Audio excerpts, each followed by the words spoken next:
Ako si Father Anthony Sibug. Ang tawag nila sa akin ay Father Tonton. At ako rin naman ay tiga rito sa Bataan, no? Taga Orani sa Kaparangan. At ako ay nag-aral sa mga public school, nung elementarya, sa Kaparangan Elementary School. At nung high school naman ay sa Orani National High School. Sa totoo lang, kapag binalikan ko yung vocation story ko, lagi kong nababalikan nung pagkabata ko na kapag nagsisimba kami ng mga nanay ko at ng tatay ko at kasama yung kapatid ko noon, ay tuwang-tuwa ako doon sa nakikita kong suot ng mga pari. At doon nagsimula siguro lahat sa paghanga sa mga suot nila. Pero nung nagsakristan ako ng Orani o naging sakristan ako ng Orani, doon mas lalong tumibay yung pagnanais kong maging pari.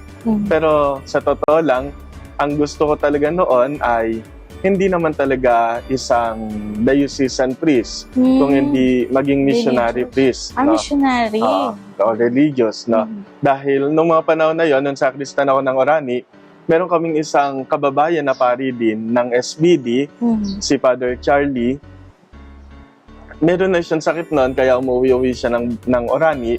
Tapos, sa tuwing uwi siya ng Orani, ay nagkukwento siya ng experience niya sa Africa. At doon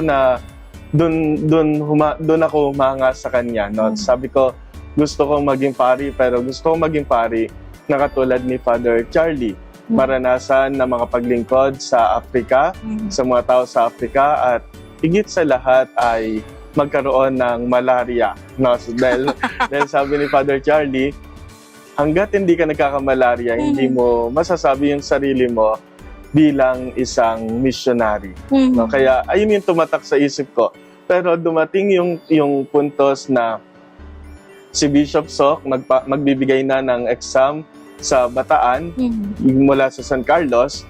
At sabi ko sa sarili ko, decided na ako na sa SBD ako kukuha ng exam. So usapan namin ni Father Charlie, second week ng November, susunduin niya ako. Nag-serve ako ng second week ng Wednesday sa Orani.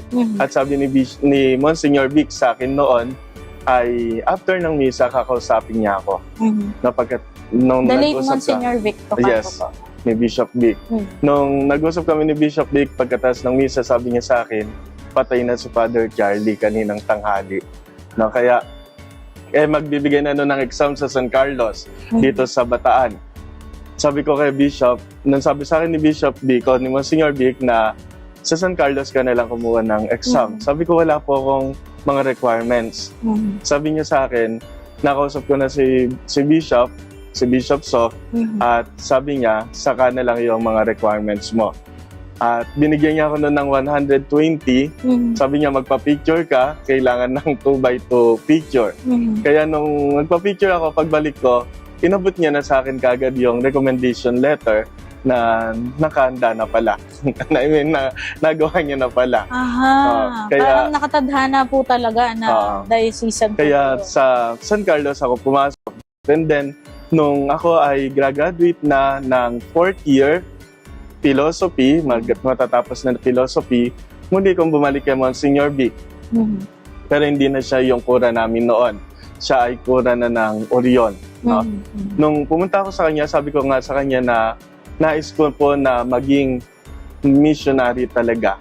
Ang sabi sa akin ni Bishop Vic, tignan mo yung mga pari ng Bataan. Kalati ng pari ng Bataan ay mga missionary pa rin. Kasi sabi niya, ang Bataan hanggang ngayon ay mission area. Kasi kulang tayo ng pari. Kaya sabi niya sa akin, dito ka na lamang magpari at tignan mo yung Bataan bilang isang mission area. Kaya nagpatuloy pa rin ako sa San Carlos ng theology hanggang sa matapos ako noong 2016. Bali, Father, si Bishop Vic po yung nag-convince po sa inyo na, mag-diocesan na lang po kayo. Nung kuna namin siya, lagi niyang pinipilit sa amin na mga sakristan ng Orani, kapag pumasok kayo ay mag-diocesan kayo dahil kailangan ng pari ng Bataan. Lagi yun yung bukang bibig niya sa amin. No? Kaya sabi niya kaming mga tiga Pampanga, mga tiga Quezon na marami din pari dito, pumunta dito kasi kailangan ng pari ng Bataan. Kaya malaking bahagi si Bishop Vic din or si Monsignor Vic ng pagkapari ko ngayon.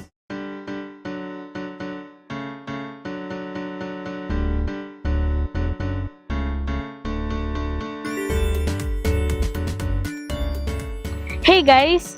Welcome to Mama's Boys. In this program, we will meet priests from around the globe. We will discuss interesting features of their lives, from their humble beginnings, their calling, the churches, and more.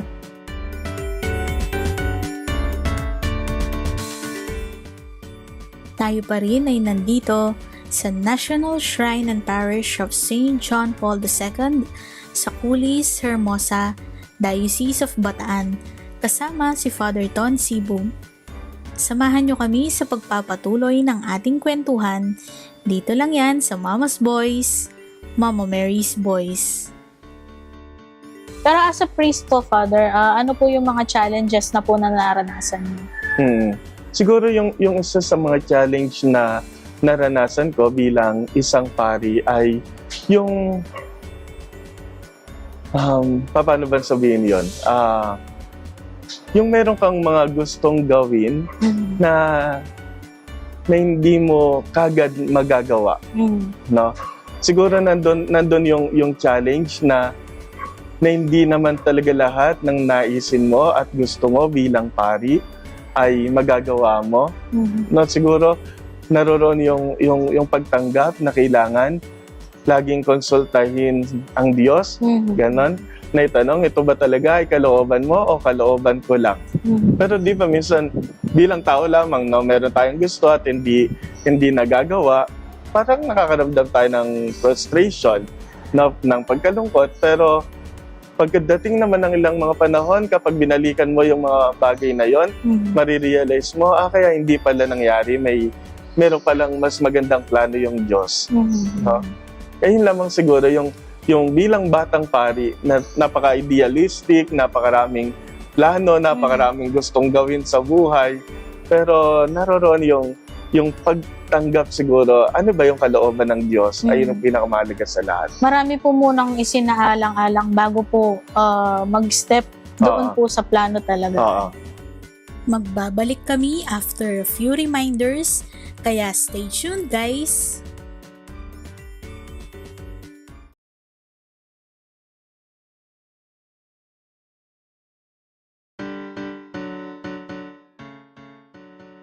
Kayo pa rin ay nanonood ng Mama's Boys, Mama Mary's Boys. For more 5 sigla content, like, share at subscribe natin ang ating mga social media platforms. Back on our interview with Father Ton. Father, what's next po? Ano pong susunod na mga plano nyo po dito sa shrine? And of course, nabalitaan ko po, nag-reshuffle na po ang inyong diocese.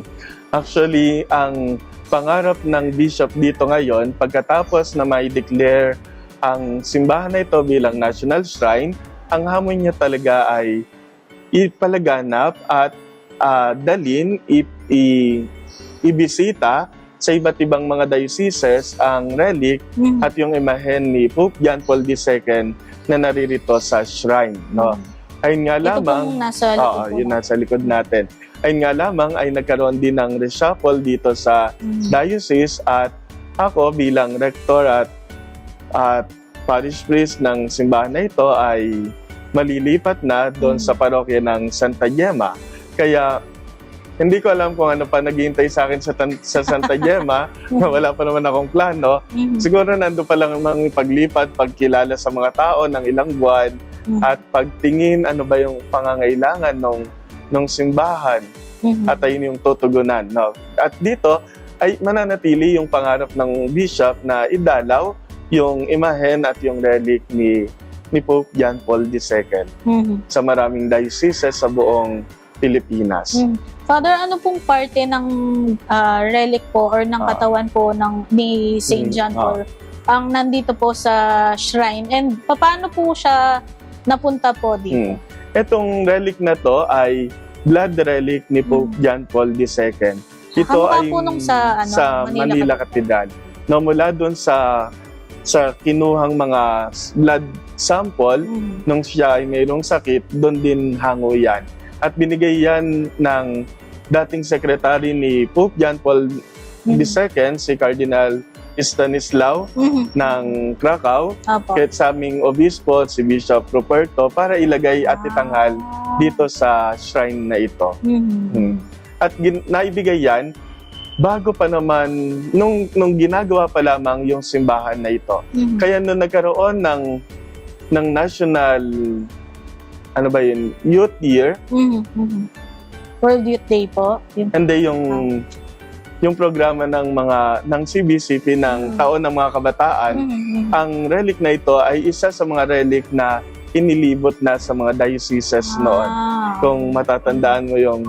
Nakalimutan ko lamang yung taon na yun kung Year kailan. of the Youth, mga 2019 po yata yan, kung di ako nagkakamali. Kasama na yung Youth Cross. Ayun yung kasama nun. Ayan po yan. Okay po. Father, ilang years na po bale ang shrine na po ito? Ang shrine na ito ay na-consecrate lamang noong taong 2001 at kaya batang-bata pa naman talaga yung shrine na ito. Bagamat naroon na yung pangarap ng obispo na matayo yung shrine na ito na noon pa man. No? Mula doon sa paglipat doon sa Morong hanggang dito. Kasi kaya nagtagal din naman bago matapos yung simbahan na ito.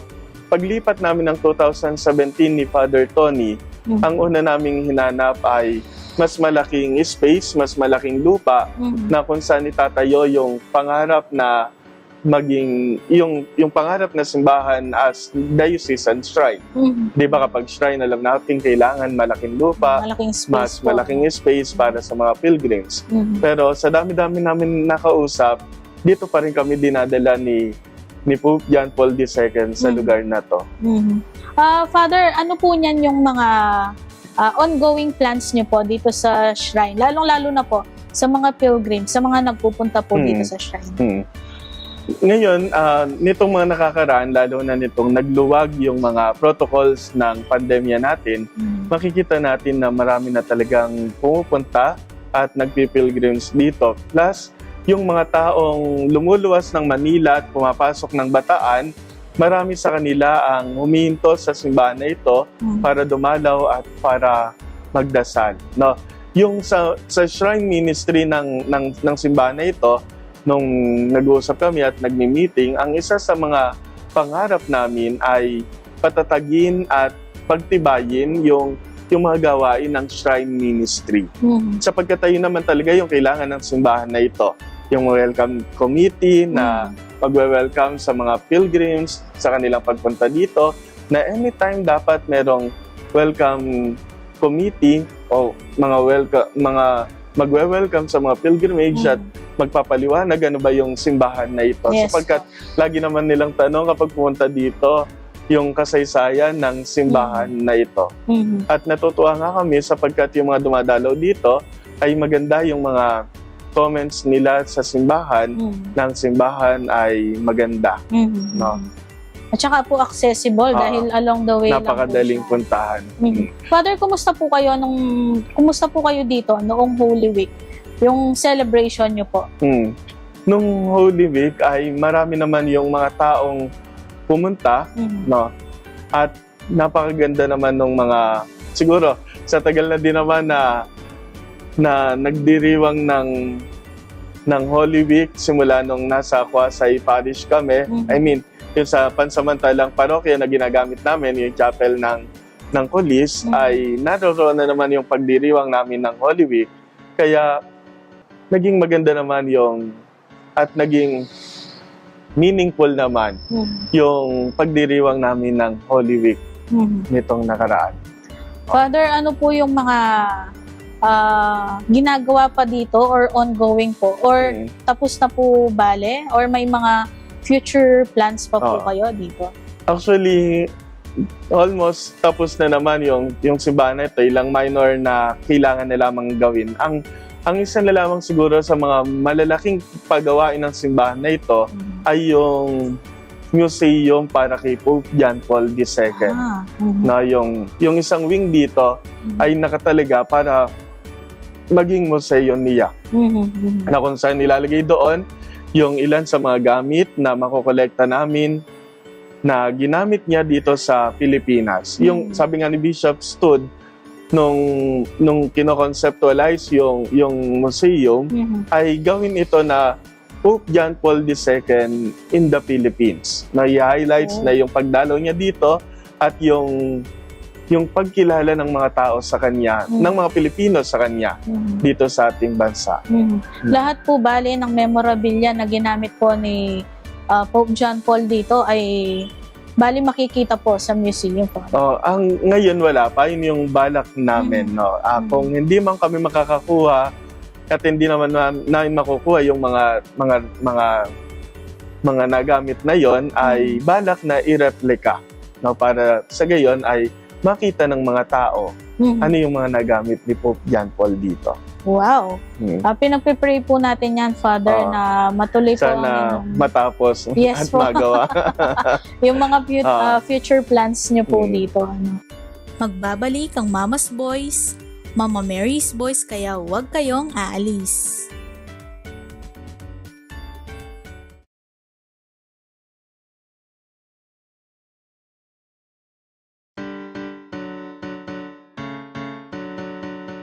We are still here with Father Ton Sibug, dito pa rin sa National Shrine and Parish of St. John Paul II sa Culis, Hermosa, Diocese of Bataan. Like, share at subscribe natin ang episode na ito to spread the good news and good vibes.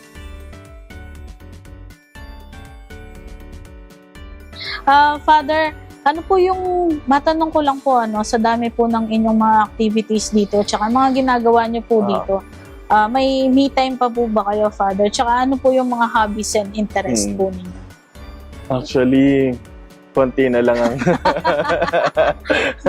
Pero kung tatanungin mo kung ano yung hobby at ano ba yung interest kapag ka walang ginagawa, no, madalas lang naman, nandun lang naman ako sa kwarto at nagbabasa ng book, no? At least dahil meron akong pangako sa sarili ko, at least isang book ngayon sa isang buwan ang matapos ko, no? Pangako ko naman sa sarili ko 'yon, no? Yung ikalawa, kapag wala talaga akong ginagawa at marami pa akong time, ay nagpe-paint ako, no? Wow. Nagpe-paintan lang. Mahilig din po kayong mag-paint. Father, lastly po, yung message niyo po sa mga faithful, sa pilgrims po, tsaka po sa mga parishioners niyo po dito sa shrine. Siguro, i-invite ko na lamang sila na dumalaw din dito sa simbahan na ito, makita ang simbahan na ito at makapagdasal kay Pope John Paul II. At sana tayong mga Pilipino, bagamat mahal na mahal natin si Pope John Paul II, sana yung mga nakababata sa atin ay magkaroon din ng malalim na debosyon sa Kanya. At bilang mga mananampalataya na umibig kay Pope John Paul II, na umiyak sa kanyang mga pagdating dito ng 2 beses, sana ganun din yung maranasan ng mga nakababata sa atin. No, kapag naisip nila si Pope John Paul II, maisip nila yung kabanalan ng santong ito, ng taong ito, at makita nila gaanong kamahal ng taong ito ang Pilipinas at gaano natin kamahal si Pope John Paul II. At yung isa sa mga salita ni Pope John Paul II na laging laman ng isip ko ay yung lagi niyang sinasabi na do not be afraid.